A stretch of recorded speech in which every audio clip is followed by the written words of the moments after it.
Kasi ang isang siklista po kasi na may belt bag, hindi po, lagi po yan may laman na tools. Either screwdriver, Phillips screw, o cutter. Hello mga kahay, Papa Hype is here. So ngayon is pangalawang episode natin dito sa pag-review sa mga interview ni Kalbo. So ngayon, meron na naman siyang interview. Ay nako, pagka talaga mayaman, dito mo malalaman yun eh. Pag mayaman, ang daming press con. Ang daming keme-keme. Pag mahirap, kulong agad yan. Diba? Tingnan natin, panoorin natin. Yun ang pag-unawa niyo. Kasi ang isang siklista po kasi na may belt bag, hindi po, lagi po yan may laman na tools.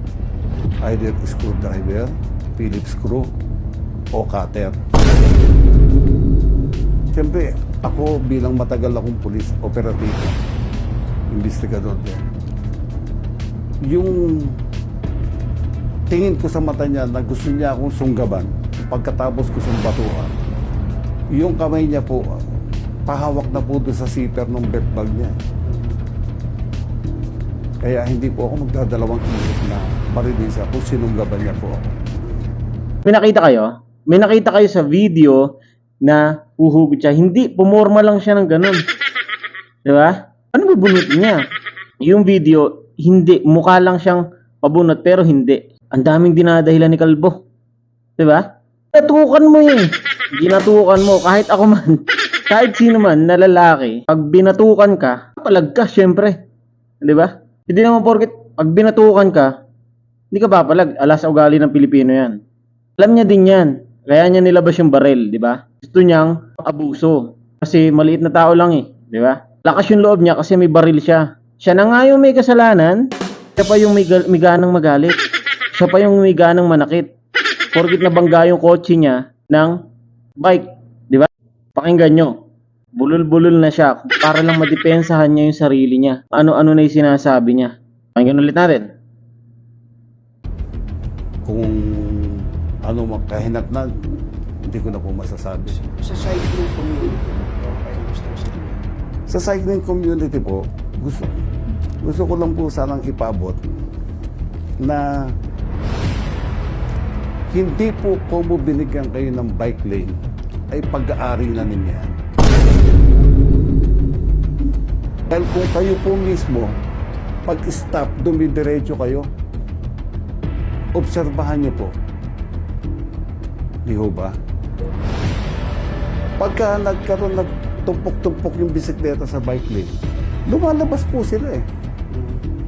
Nanggigit-git pa nga sa pagitan ng dalawang kotse. Diba? Ginaya na rin nila yung mga motor. No offense po sa cycling community. Ang layo nung dinadahilan niya doon sa nangyari. Natural, dumiretso kasi nga lumiko ka. Kumbaga, ang nangyari, inovertikan siya nung bike. Ngayon, hindi naman alam nung bike, nakakabig ulit siya pabalik, di ba? Kumabig siya pabalik, kaya siya tinamaan ng bike. Layo nung dinadahilan ni Kalbo para bumango yung pangalan niya. Tingnan ulit natin yung video. Yung bagong video. Sa CCTV footage ng Barangay Don Manuel, kita ang biglang pagsingit ng minamanehong sasakyan ni Gonzales sa bike lane. Sa kabilang side, makikita ang puting van na palabas sa direksyon niya, kaya lumihis muli ang kotse ng retiradong pulis. Dito na nakagit-kita ng sasakyan ni Gonzales, ang siklista na sinubukan pang umiwas. Sa puntong ito, na tumutugma ang CCTV na ito sa naunang viral video kung saan bumaba ang retiradong pulis at nagkasa ng baril. Nauna nang umapela si Gonzales sa publiko na huwag siyang husgahan base lang sa una nag-viral na video. Pero para kay Fortune, sapat na raw ang bagong video lalo't hindi naman daw ito nagsisinungaling. Nailantad din daw sa CCTV footage ang iba pang pang-aabuso ng dating pulis sa siklista na hindi nahagip ng unang viral na cellphone video. Diba? Kitang-kita nyo naman. At in-explain din doon na lumabas yung puting sasakyan nung papasok siya doon sa kanto. Tapos nung nakita niyang palabas yung isa, kumabig siya kaya siya tinamaan ng bike. Napakaliwanag. Napakalinaw nung CCTV camera. Tapos, ang dami niyang dinadahilan para malinis yung pangalan niya. Tapos, sisisihin niya yung mga vlogger. Sisisihin niya yung mga content creator. Bakit ikinu-content siya? Sa content naman, di ba? Tapos, eto yung malinaw na paliwanag doon sa nangyari. Bagong CCTV video na nilabas. Panoorin natin kung paano talaga at kung gaano kalinaw yung pangyayari. Okay? Panoorin natin.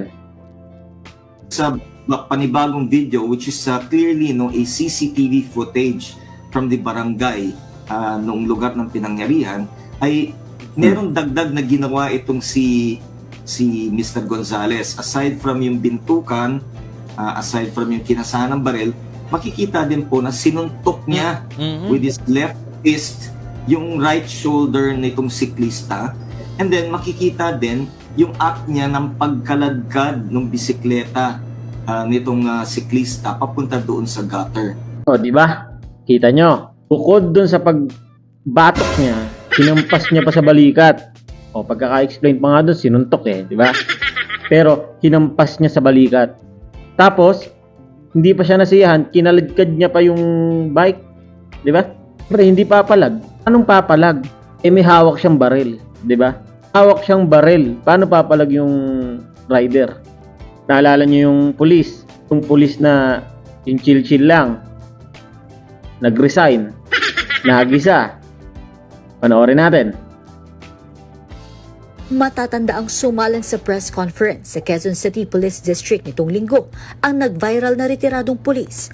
Binatikos yan ng ilan kaya napilitang mag-resign si QCPD Chief Brigadier General Nicolas Torres sa kanyang pwesto. Wala pang aksyon ng hepe ng NCRPO kaugnay ng resignation request ni Torre. Hindi pa raw kasi nito natatanggap ang sulat ng hepe. Pinaiimbestigahan na rin ng Quezon City Government sa People's Law Enforcement Board o BLEB ang QCPD, partikular ang Galas Police Station kung saan umano inareglo ni Gonzales at ng siklista ang kaso.